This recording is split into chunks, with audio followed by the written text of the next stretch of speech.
أعوذ بالله من الشيطان الرجيم. بسم الله الرحمن الرحيم. أولم يهد لهم كم أهلكنا من قبلهم من القرون يمشون في مساكنهم إن في ذلك لآيات أفلا يسمعون. أولم يروا أنا نسوق الماء إلى الأرض الجرز فنخرج به زرعا تأكل منه أنعامهم وأنفسهم أفلا يبصرون. ويقولون متى هذا الفتح إن كنتم صادقين.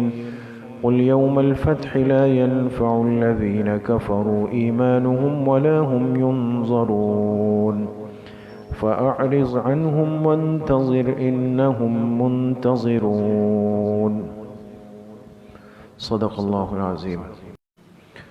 اور انہی آیات پر یہ سورہ الف لام میم سجدہ مکمل ہوتی ہے، ختم ہو جاتی ہے. پچھلی آیات میں یہ بات مسلسل چل رہی ہے. اللہ پاک نے اس طبقے کا ذکر خاص طور پہ فرمایا جو کہ آخرت کا منکر ہے، اور مرنے کے بعد زندگی کے جتنے مراحل ہیں وہ چونکہ عقل میں آنے والے نہیں، تو اس بنیاد پر انہوں نے ان تمام غیب کی باتوں کا انکار کیا کہ جی ہم کیسے مان لیں کہ قبر میں رکھے ہوئے بندے کو ایک بار پھر زندہ کیا جائے، ہم کیسے مان لیں کہ حساب کتاب ہوگا، ہم کیسے مان لیں کہ جنت جہنم ہوگی. کوئی بات بھی عقل میں نہیں آ رہی تو انکار کرتے رہے. اللہ پاک نے فرمایا کہ جو آیت نمبر 25 تھی پچھلی، کہ ہم ان کے درمیان قیامت کے دن ایک عملی فیصلہ کریں گے. آج جو انکار کر رہے ہیں، نہیں مان رہے، ایک عملی فیصلہ ہوگا.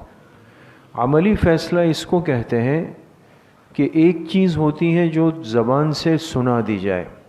مثلا جج کہے کہ بھئی اس پر جرم ثابت ہے، اس کو پھانسی پہ لٹکا دیا جائے، یہ تحریری فیصلہ کہلاتا ہے. لیکن اس سے کسی کی جان نہیں گئی، پھر بھی وہ چل رہا ہے، بول رہا ہے، جا رہا ہے.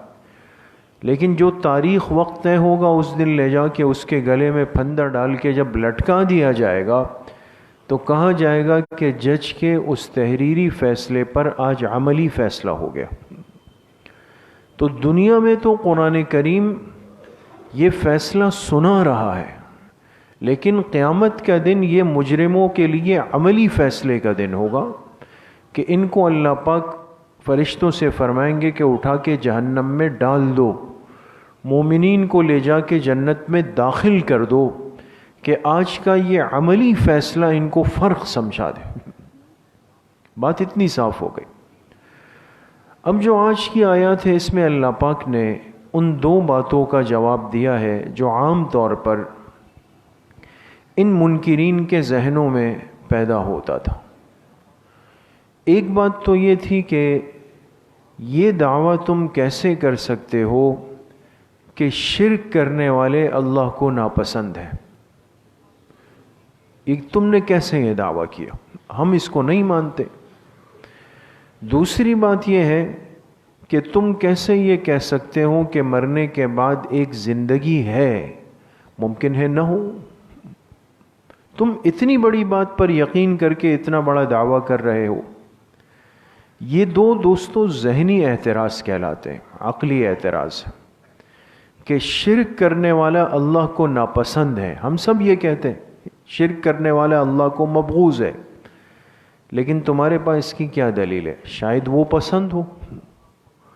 اور تم کہتے ہو کہ قیامت کے دن مرنے والے کو دوبارہ قبر سے اٹھایا جائے گا. کیا تم نے دیکھا ہے؟ شاید نہیں اٹھایا جائے. اب اللہ پاک نے ان دونوں باتوں کا جواب دیا. پہلی بات کا جواب دیا آیت نمبر 26 میں، اور دوسری بات کا جواب دیا آیت نمبر 27 میں. ان آیات کا ترجمہ ہے اولم یہد لہم، کیا ان منکروں کے سامنے یہ بات واضح نہیں ہے، کم اہلکنا من قبلہم من القرون، کہ ان سے پہلے کتنے ہی قوموں کو ہم نے ہلاک کر دیا، یعنی ان پہ عذاب آیا. اور یمشون فی مساکنہم، یہ ان کی بستیوں میں، علاقوں میں چلتے پھرتے ہیں. تو اب تم بتاؤ کہ کسی پر آسمان سے آگ برسی، کسی پر پتھر برس گئے، کسی پر زمین کا زلزلہ آ گیا اور اطراف میں سب زندہ ہے، یہی بستی کیوں ہدف اور ٹارگٹ بنی؟ یہ تمہیں سوچنا پڑے گا. اس لیے کہ یہ اسی گناہ میں مبتلا تھے جس میں تم مبتلا ہو، یعنی شرک. تمہارا یہ کہنا کہ شرک اللہ کو ناپسند ہے، اس کی دلیل کیا ہے؟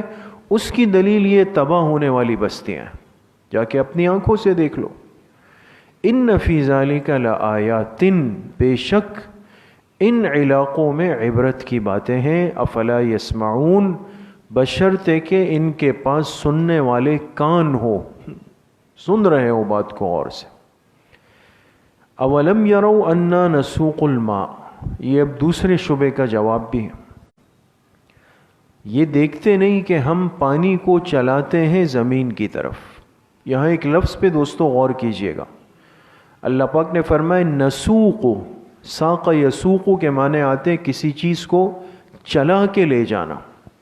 حالانکہ آپ حضرات نے درس میں بارہا سنا، قرآن کریم کی مختلف آیات میں اللہ فرماتے ہیں ہم نے آسمان سے زمین پر پانی برسایا ہے. برستی وہ چیز ہے جو اوپر سے نیچے آئے، اور چلائی وہ جاتی ہے جو کہ زمین کی ایک طرف سے دوسری طرف ہو جائے. یہاں تعبیر دوسری ہے. فرمایا کیا یہ دیکھتے نہیں کہ ہم پانی کو زمین کی طرف چلا لیتے ہیں، زمین بھی وہ الجرز جو بالکل خشک بے آباد ہے. فنخرج به زرعا، پھر اس پانی کے ذریعے سے ہم اس زمین سے کھیتی نکال دیتے ہیں. تأکل منہ انعامہم وانفسہم، اور اس نکلنے والی کھیتی کو ان کے جانور بھی کھاتے ہیں، یہ خود بھی کھاتے ہیں. افلا یبصرون، کیا ان کے پاس دیکھنے والی آنکھیں نہیں ہیں؟ کہ یہ کہتے ہیں کہ بھئی مرنے کے بعد زندگی کیسے ہوگی تم نے دیکھی ہے؟ بولو بالکل دیکھی ہے. ایک بنجر بے آباد زمین ہے جس میں کوئی جان نہیں، لیکن اللہ کی طرف سے اس زمین سے پانی ٹکراتا ہے اور وہی بنجر زمین ہری بھری ہو جاتی ہے، اس پہ فصل اور درخت اور پھل پھول اگاتے ہیں. تو جو طاقت اس بنجر زمین سے اتنی خوبصورت فصلیں زندہ کر رہی ہے، وہی طاقت اگر اس مردہ جسم کو جو مٹی ہو چکا ہے حکم دے دے، وہ کیوں زندہ نہیں ہو سکتا؟ وَيَقُولُونَ، اور یہ لوگ کہتے ہیں مَتَى هَذَا الْفَتْحُ إِن كُنتُمْ صَادِقِينَ، کہ یہ فیصلے کا دن کب ہوگا اگر تم سچے ہو.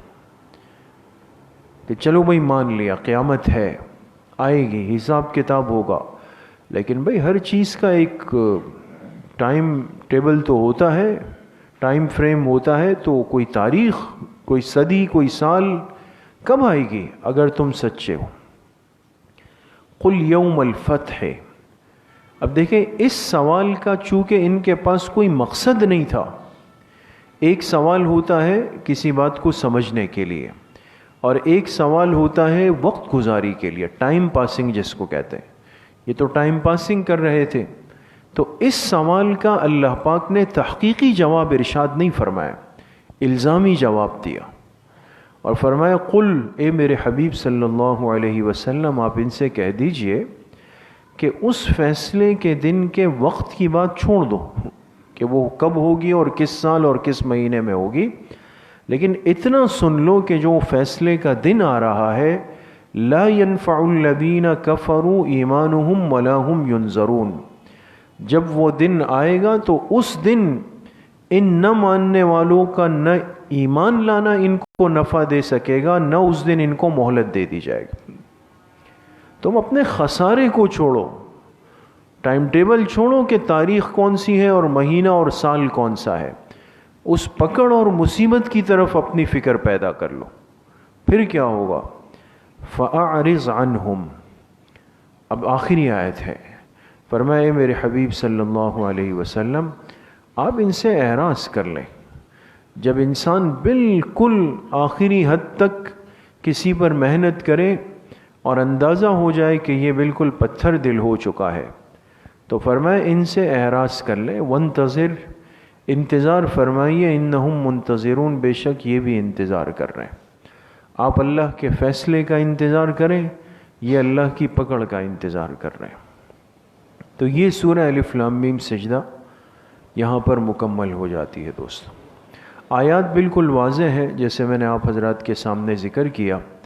اللہ پاک نے ان کے دونوں ان شبہات کا، اشکالات کا جواب دیا کہ بھئی مشرک اللہ کو ناپسند ہے، اور اس کی دلیل یہ ہے کہ آج تک جتنی قوموں پر اللہ کی طرف سے عذاب آیا، اس کی وجہ یہ ہے کہ ان کا اکثری طبقہ شرک میں مبتلا تھا، اللہ کے ساتھ شرک کر رہے تھے، آسمان سے عذاب آ گیا، اور آج تک ان کے علاقے جائے عبرت اور نمونہ عبرت بنے ہوئے۔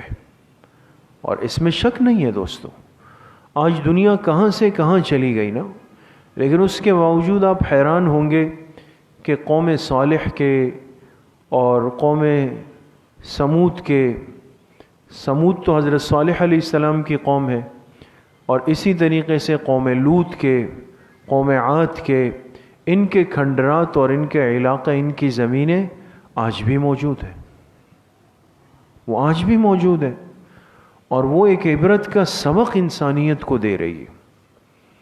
آج تو دنیا نے اس کو ایک وہ بنا دیا جس کو کہا جائے سیاحتی مقامات، چونکہ اس وقت پوری دنیا کا رجحان جو ہے وہ ٹورزم کی طرف چلا گیا کہ اب دنیا میں کمائی کا یہ مؤثر ذریعہ ہے، باقی چیزیں تو ختم ہو رہی ہیں آہستہ آہستہ۔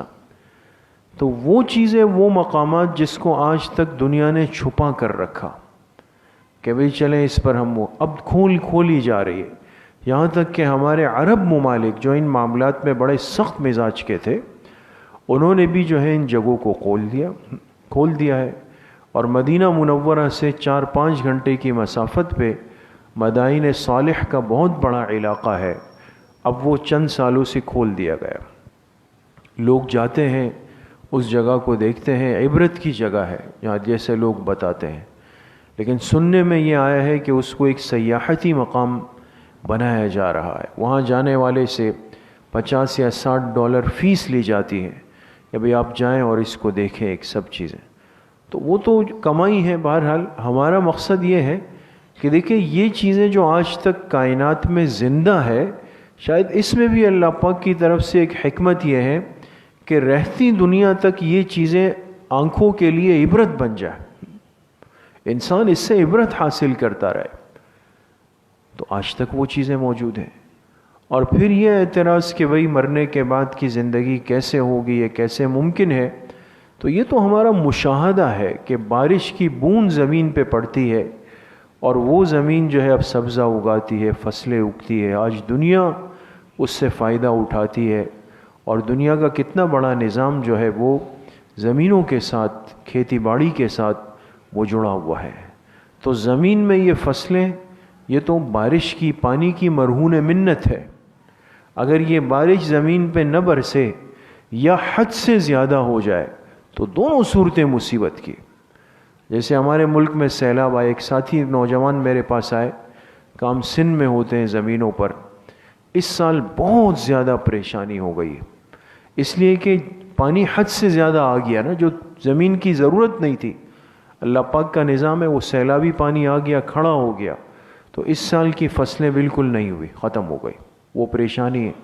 پانی زیادہ اللہ بھیج دے تو مصیبت ہے، اللہ پاک روک دے تو مصیبت ہے۔ یہ تو اللہ پاک بندے کو سمجھانا چاہتے ہیں کہ زمین کا اگانا نہ اگانا، پانی کا کم آنا زیادہ آنا، یہ تمہارے کنٹرول میں ہے ہی نہیں، تمہارے اختیار میں نہیں، تم بے بس ہو بالکل اس کے سامنے، عاجز ہو، تم کچھ بھی نہیں کر سکتے ہو۔ تو ہر چیز آج دنیا کی وہ اللہ کی توحید کی طرف بندے کو لے جاتی کہ بندہ اپنی اصلاح کر لے۔ آخری بات جو میں نے آپ حضرات سے اشارتاً عرض کی کہ یہاں ایک علمی نکتہ ہے کہ کئی مقامات پہ اللہ پاک انزلنا فرماتے ہیں، ہم نے پانی کو برسایا ہے، یہاں نسوق فرمایا کہ ہم نے پانی کو چلایا ہے۔ چلایا ہے، اس لیے کہ یہاں مفسرین نے لکھا ہے کہ یہ اللہ پاک کی مہربانی کی بہت بڑی دلیل ہے، اس لیے کہ زمین کا ہر ٹکڑا وہ اس قابل نہیں ہوتا کہ وہ خود سے پانی کو برداشت کر سکے، اس میں اتنی جان اور اتنی طاقت نہیں ہوتی، لہٰذا اگر اس پہ براہ راست بارش برستی رہے تو وہ تباہ ہو جاتا ہے۔ لیکن بعض ٹکڑے ایسے زرخیز ہوتے ہیں کہ وہ برسنے والی بارش کو جذب کرتے ہیں اور بھرپور فصلیں پیدا کرتے ہیں۔ تو اب دیکھیں دوستو، اگر بارشوں کا ایک سسٹم اور نظام ہوتا تو ہر زمین وہ آبیاری نہیں کر سکتی تھی، آبپاشی کا یہ نظام نہیں چل سکتا تھا، فصلیں نہیں اگ سکتی تھی۔ تو اللہ پاک نے کیا نظام چلایا کہ براہ راست بارشیں وہاں برسائی جو زمین جاندار ہے، طاقتور ہے، اور باقی اب رہ گئی وہ زمینیں جو کمزور ہے، تو اس تک پانی پہنچانے کے لیے دنیا کو ایک عقل دی کہ انہوں نے وہاں تک کیا کیا، پانی کے نالے کھینچ لیے، اس کو کھینچ دیا گیا۔ اب دیکھیں نا، دنیا میں 3 ملکوں کا نام تفسیروں میں لکھا ہے، مصر نمبر اول پہ، پھر یمن، پھر شام۔ ان 3 ملکوں کی زمین بہت کمزور اور کچی ہے، لہٰذا مصر دنیا کا وہ ملک ہے جس میں بارشیں سب سے زیادہ کم ہیں۔ اب وہاں بارشوں کا کم ہونا یہ ان کے لیے اللہ کی بہت بڑی نعمت ہے، لیکن سلسلہ اللہ پاک نے کیسے چلایا کہ براعظم افریقہ جہاں بھرپور بارشیں ہوتی ہیں، وہاں سے جب پانی وہاں برستا ہے تو ان کی ضرورت سے زیادہ ہے، تو وہ اس کیفیت کے ساتھ بنا ہوا ہے کہ وہاں کا سارا پانی ڈھلان میں اترتا ہے، آتا ہے مصر نہر سویز میں گرتا ہے یہ، اور آ کر مصر کی زمینوں کے اندر چلتا ہوا چلا، یہ نسوق ہوا ہے۔ تو وہ پانی جب چلتا ہوا آتا ہے تو کمزور زمین ہے، وہ اس کو آہستہ آہستہ لیتی ہے، اور اس کی بنیاد پر مصر کی زمین، یمن کی زمین، شام کی زمین، اس سے سبزہ پیدا ہو جاتا ہے۔ تو کہیں زمین کو براہ راست پانی چاہیے، کہیں زمین کو براہ راست پانی نہیں چاہیے، چلتا ہوا پانی چاہیے ہوتا ہے۔ اللہ پاک نے قرآن کریم میں آبپاشی کے یہ دونوں نظام ذکر فرمائے۔ اب دیکھیں نا، آج انسان جہاں کی عقل پہنچتی ہے، اللہ پاک 1440 سال پہلے فرما رہے ہیں کہ ہم اس طریقے سے پانی پہنچا۔ تو اللہ کی ہر بات حکمت والی ہے، ہر فیصلہ حکمت والا ہے، ہماری سمجھ میں بہت دیر سے آتا ہے۔ تو اس لیے میرے عزیزوں، دوستوں، بزرگوں، ایمان بہت بڑی نعمت ہے، اور انسان جب صاحب ایمان ہے تو اپنے اندر شکر گزاری کا مزاج ہم پیدا کریں۔ جو چیز، جس کیفیت، جس انداز، جس طریقے سے ہم تک پہنچ رہی ہے، اس میں اللہ کی بہت بڑی حکمت تھی میرے لیے۔ اللہ کریم مجھے بھی آپ سب کو صحیح عمل کی توفیق نصیب فرمائے۔ انشاءاللہ کل حسب ترتیب صبح 11 بجے سے 11:30 بجے تک بنات کے مدرسے میں مستورات کی اصلاحی مجلس ہے، گھروں کی مستورات کو بھیجنے کا اہتمام فرمائیں، اور عصر کی نماز کے بعد انشاءاللہ مسجد میں بیان اور ذکر کی مجلس ہوگی، ساتھ ہی اس میں بھی شرکت کی کوشش فرمائیں۔ الحمدللہ رب العالمین۔